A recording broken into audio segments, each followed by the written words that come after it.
Call to order the February meeting of the Town of Newbury Human Resources Board. Present are Mark Leckman, Chair. John Ferrara. Anthony Antico. Tracy Glaze. Diane Doyle. And the Deputy Chief Lucy will be joining us in about 10 minutes, but because we have a quorum, we can start the meeting officially. First order of business is to review the minutes. Thank you, Diane, from the meeting on January 27th. Let's take a moment and review those, please.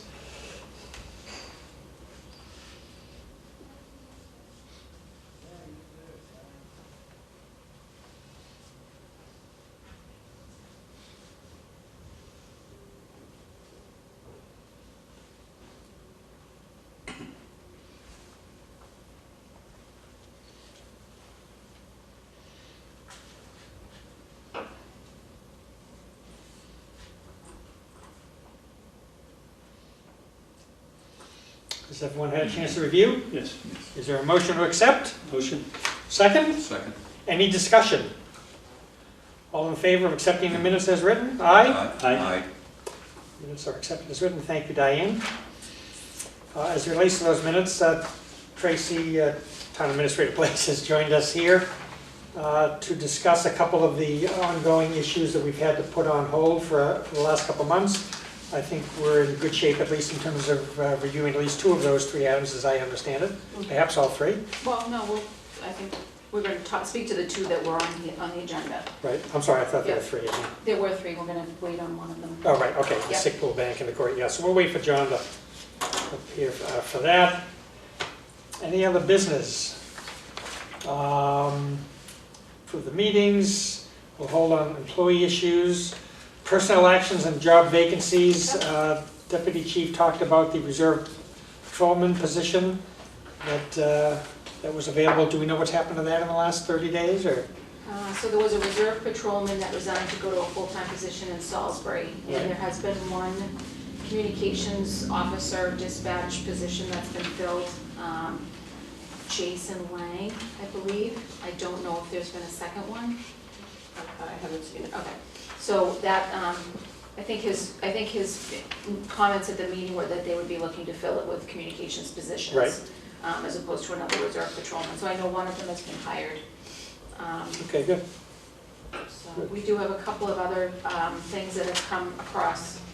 We had a resignation by the administrative assistant to the police department.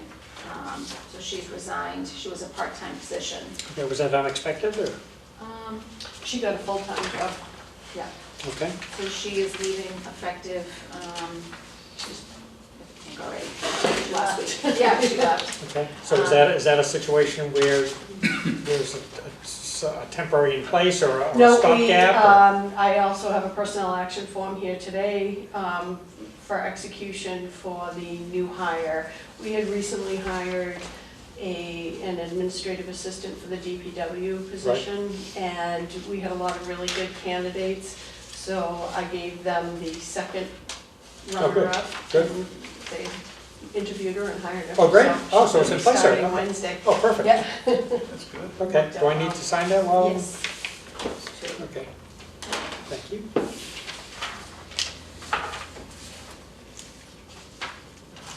Today is the 24th. 24th. And then with respect to the building commissioner's position, Right, I think you're all aware that our building commissioner left into December, Right. the 31st of Thank you. December. We conducted a pretty lengthy interview process, and we did have an offer out a few weeks ago. We negotiated and we executed a contract document, so Peter Bennett is coming to be our full-time building Great. commissioner. He is Wonderful. the Newburyport, currently the Newburyport building commissioner, so we were very fortunate. He has great knowledge of all things Plum Island, which can be somewhat intricate with the Plum Island Overlay District and the administrative consent order, and as well as all the codes. Right. So, right, so he's going to be starting on the third week in March. Right. Third Monday Is that in an March. unexpected find? Or? It was an unexpected great find. Yeah, wonderful. We're very excited. Right, and that's a full-time role? That is So he a will be full-time. leaving his comparable role in? Yes, Okay. I don't know if you recall, we previously had a full-time position here, and then our building commissioner had an opportunity to work in 2 towns, so we allowed him to go part-time. I'm happy to go back to the full-time model. We have a tremendous amount of building permits, of activity. Like I said, it's very comprehensive on Plum Island. We had no problem justifying the full-time Right. role. And he's gonna have more office hours, so he will be available to the public Monday through Thursday, 8 to 12, Wonderful. which I think will be really helpful. Yeah, And that's then do great. the inspections in the afternoon. That's great, and he's coming aboard when? The third Monday in March, Great. That would be the 16th. 16th. Outstanding. We also met as a committee to rate that position, and as I recall, there were things that were added to the job description that would fall under his auspice as opposed to they weren't. Those, I think, were not, there wasn't a position like covering, as I remember. Right, and I'll have some more, I don't think it needs to be reclassified. We were talking about our conservation commissioner, our conservation agent is going to be leaving as well. He'll be retiring June 30th.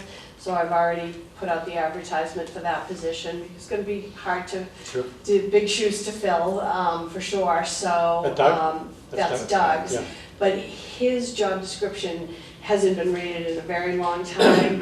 And when he initially was in the role, he was a part-time building inspector as well.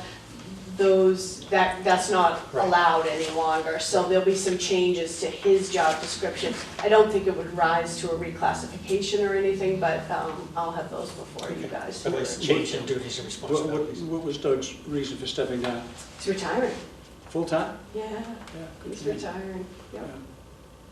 So back to the building for a second. So Yep. in the interim, the shared duty we have with the gentleman who's in place now will remain until mid-March, is that? Until Peter comes on. Right. The Well, we have- interim, Yeah, we have an interim. Yeah, Yes. right. So that person will remain in Yep. place half-time, basically, right, for the next month, for Right. 3 weeks. 3 weeks. Great. Yep, I think you had already sent this draft language to Mark. yes, For Yep. the conservation agent, but not needing a classification. it doesn't need a classification, no. Okay, Okay, great. all right. So it's just really just word changing and duties, basic duties, responsibilities, Right. functionality. Right. Okay, great. And the library director did send some changes for review. I haven't had time to go through them all in great detail. The library trustee, the chairman of the library trustees wants to come in and speak before the finance committee, because I Mhm. think there's gonna be a financial impact relative to the 2021 operating budget. So that will be coming before you as well, and I would assume that's where there's gonna be a financial impact, that it's classification Right. issues, so those will be before you Okay. as well. And those are some of the issues that we've heard from Jean on over the last few months. Yes, over the last few months, yep. Okay, great, thank you. Tracy, anything else relative to personnel actions, job vacancies? The last one was that before Sam had left, he had made a presentation for his administrative assistant position to be expanded with possibly a classification. But I think, At this point, where we've got someone new coming on, I think I'd rather wait until he assumes the role and then, work with him on that. See what the and expectations are? Exactly. Okay, makes sense. So there's no pressing need to do that now. Okay, okay. thank you. We'll hold on discrimination ethics issues for the moment. Safety issues, I'm not aware of it. We'll hold off on that with John. Other business, I think rather than, because we don't have much else on the agenda here, rather than waiting for John, let's cover the sick pool bank. I think we'll wait on CORI for John. So Tracy, this is something we've been kicking around for months, and my understanding is that you might have some new direction, at least, if not a It wasn't new, I opinion had from- petitioned Kate Federoff, who Mhm. works for me, Tellerman and Costa, to get her opinion on whether we should have something official within our bylaws or a policy document, Right. or we should just analyze it on a case-by-case basis. And she said, no, no, and no. She did send an Right. email recommending we not consider. Even on an ad hoc basis? Especially on an ad hoc basis. That would Because it could be become discriminatory. if we did discriminatory it- and labor intensive. Exactly. Well, I think it's fair to say that that's kind of the direction that this board was heading in. We wanted to get, clarity from town council on it. But that is certainly consistent from what we've heard from, not all, but most of the communities that I researched over the last few months. I think it's fair to say that the vast majority of them were either in line with that thinking, which is there's too much involved, Too many pitfalls, I guess. it just becomes virtually impossible to wind through all of the issues that exist. And even those one or two communities that I know had a policy in place, even they were rethinking the policy because the first time it was used, they came to realize just how challenging, how burdensome it could be. The intent was pure. Everyone has the right intentions here, but it just becomes administratively a nightmare. And again, as you've been saying all along, John, the issue of fairness, the issue of equity, and how do you say yes to one and no to another, it just makes it tough. So it sounds like town council is She agrees. is suggesting that. And look, I think we've done the town a service here on 2 different occasions now over the past 18 months. We have brought this to the table and have come to the same basic conclusion, and that is, while the intentions are good, it's just too problematic, and it causes too much bookkeeping, too much legislation, too many pitfalls, the potential for inequity here, and I don't think the town wants to take on any of that. I meant to print that email that you sent me. I think one of the biggest things was just what we had been talking about as far as the issue of HIPAA, making decisions, that information flowing, but the thing that I'll add, which I've always said before, we have a very lucrative sick policy here. Right. We have a 10-hour a month sick policy, which is 120 hours a year of sick time. And if you're using it, as it should be, you have the ability to bank those hours, and quite honestly, you can bank them up to 960 hours for a full-time position. So those hours would be available to someone if they were to come down with something that required a lengthy absence from work. Very generous. And as well, one of the issues that you've always brought up is optional insurances from a short-term disability and long-term disability. Which we offer. We offer those at every onboarding. So I think it's not that we're not trying to provide, it's just, I think in this case, it was too much of a liability. John, just to get you caught up, what we're talking about is a sick pool bank option that we've been kicking around for a number of months here, and in the interim, town administrator had an opportunity to get an official guidance memo or letter from Kate Federoff, from me, indicating, as we thought might be the case, that it's just too problematic. Too many issues attached to it, and town council recommended it would not be the right thing to do for Newbury. And so we feel good about the fact that on 2 occasions now in the last 18 months, we've brought it to the table, we've looked long and hard at it, but just can't get there. Clearly vetted out enough, so. Yeah, right. And to the point that Diane just made, in my mind, this is consistent with the discussion we had a year ago that came to us from the library about the town's policy on non-exempt hours and emergency closings.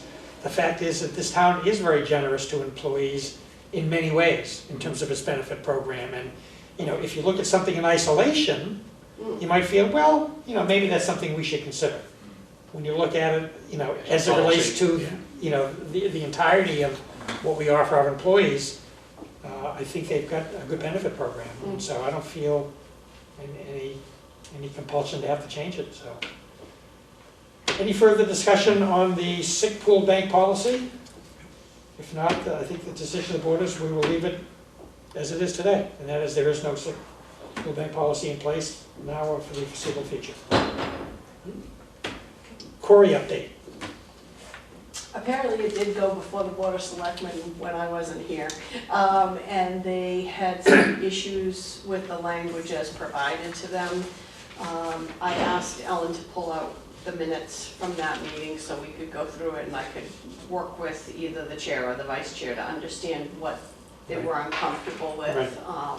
It was pretty much a policy that was pulled from other communities and just tailored Right. to Newbury. I mean, I didn't write it myself. Right. I pirated it from other towns, so I'm not sure what exactly they were uncomfortable with, but I'll follow up with JR Okay. and see if we can get it before them. Okay, good, thank you for that.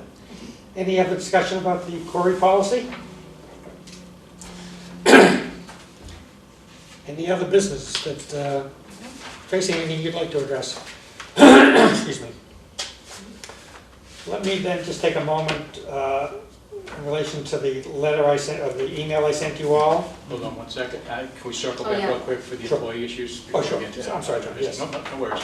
A couple of developments. I think last meeting we talked about it. Stephanie Roper, who was the administrative assistant part-time Right. at the PD, she's moved on. She took a full-time position at at a firm that she tried to hold on for a while, you know, Right. doing both, but she's got a lot of other demands and such. Other than the fact that she couldn't give the time that was required or needed for the administrative assistant position. Right. She was great. You know, she was very, very efficient, very attentive, very responsible. She did a nice job, and she fit very well in the department, but it was just a time constraint. And for those reasons, she tendered a resignation, saying she just couldn't do it anymore. And we advertised for somebody to replace her, and we landed on Martha Leahy, who is from town. You know, after a few interviews, talking with her, she's appears to be a very, very good fit, very qualified, Great. and fits perfectly for what we're looking for, in the sense that she's looking for part-time. 19 hours a week is, you know, all she really wants to do, and that's plenty for the responsibilities we have at this point. Mhm. So I think she's going to be a good fit. She's the PAF was submitted, I believe. So, Yep, and so all that's done. There should be 2 PAFs, one for Stephanie and one for, okay, good. Yeah, we just signed it. Perfect, all right, so Great. that's it, that's where we're at. So we have a new administrative assistant, and pretty excited to get up and running. Thank We you. also talked briefly about any other fills for the communications officers. We have the one since Officer Gamache resigned. Yes, there's, I can't remember if I said 1 or 2 last, we have actually 2. One that's Lang, his last name is Lang, who was appointed the last sitting of the selectmen. Comes very qualified. We're lucky to get him. All the training, everything's done. He's pretty much a plug and play, other than getting the geographics down. He has to, you know, just learn Newbury. But all the certifications and everything, we're lucky to grab him. And we have a new applicant that we're vetting out right now. We did the background on. Looks very, very promising. He's from Georgetown. Last name is Vogel. You'd think I'd remember his first name. Everything was his last name, so I remember his first name. It's Vogel. And he's very close to the point where we'll be presenting a PAF with a recommendation. Great. Outstanding, good for you, well done. So that's going to be really helpful, moving some of our reserve officers off the desk and out to the building. So there's going to be a domino effect that's going to be very effective to the board. Wonderful. So, Good work on that, thank you. Anything else there? nope, and I have no other safety concerns or anything like that too, so that's usually me, right? Yeah.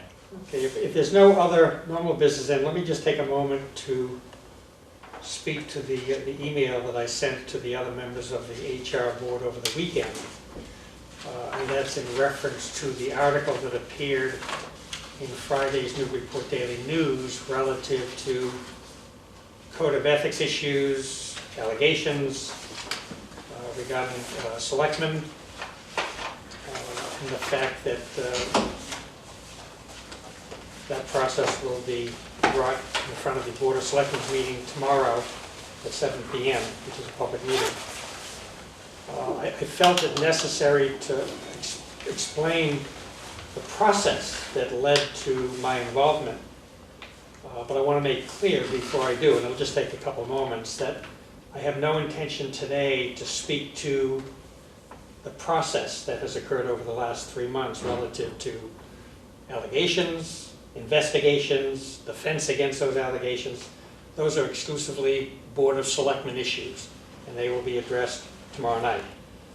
I wanted to explain why it was that as the HR board, you folks haven't been made aware of that over the past 2 or 3 months, only because the HR board was mentioned on a couple of occasions in the newspaper article. So I felt, because up until the time that article appeared, I've considered this to be protected information, confidential information to protect everyone involved.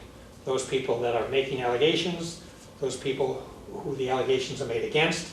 Everyone has an opportunity to present their circumstances, their case, defend themselves if need be. But again, it was protected information, and it was being investigated as such. It started back in November when I got my email from Tracy, which she CC'd to Town Council and Chairman Colby relative to allegations, and subsequent to that there have been other allegations made. And along the way there's been what I consider to be a very fair, balanced, thorough, and transparent investigation of all of these complaints, all of these allegations, which will be addressed tomorrow night. Along the way, I think about 2 weeks after we met with Tracy on her allegation, I spoke to Town Council about this board. And I explained that for years, one of the agenda items, or actually 2 of our agenda items, are safety issues and ethics issues. And I'm proud to say that to the best of my knowledge, the only safety issues we've ever dealt with around here are what happened in the new building, and we needed panic buttons, and we needed cameras to protect the employees. And there was one other safety issue we dealt with 100 years. Oh, of course, the PD downstairs on Morgan Avenue, and how horrific those circumstances were, and that they needed to get out of that building as soon as possible because people were sick. To the best of my knowledge, those are the only safety issues I've ever dealt with in the 10 plus years I've been in the HR board. And I'm even prouder to say, in terms of ethics issues, there have been none.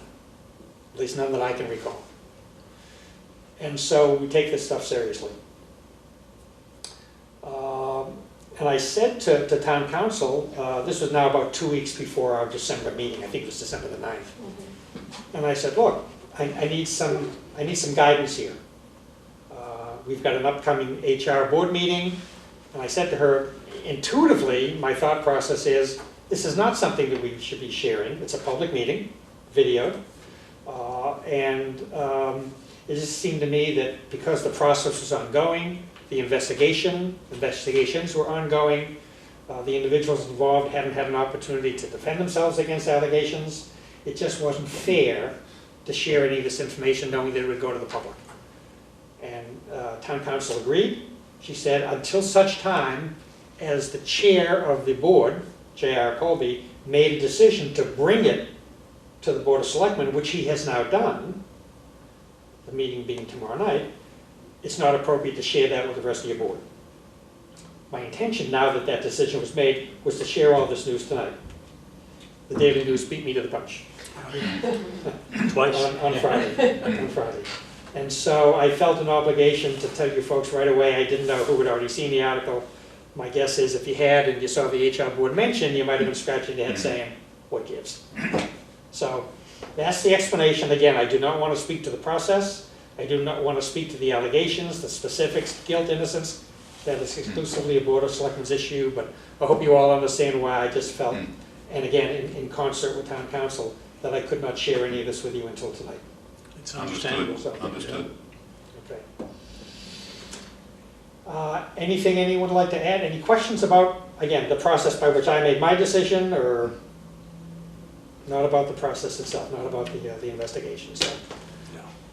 Tracy, anything you want to add about the communication you and I had? Or? That's Okay, exactly what transpired. good, thank you. It's going to play out loudly in the news. I would imagine so. Yeah. It already has. Definitely. So, 3 days devoted to it. yes. With that in mind, is there any other business to address here at the board? Entertain a motion to adjourn. Motion? Second? Second? We are adjourned.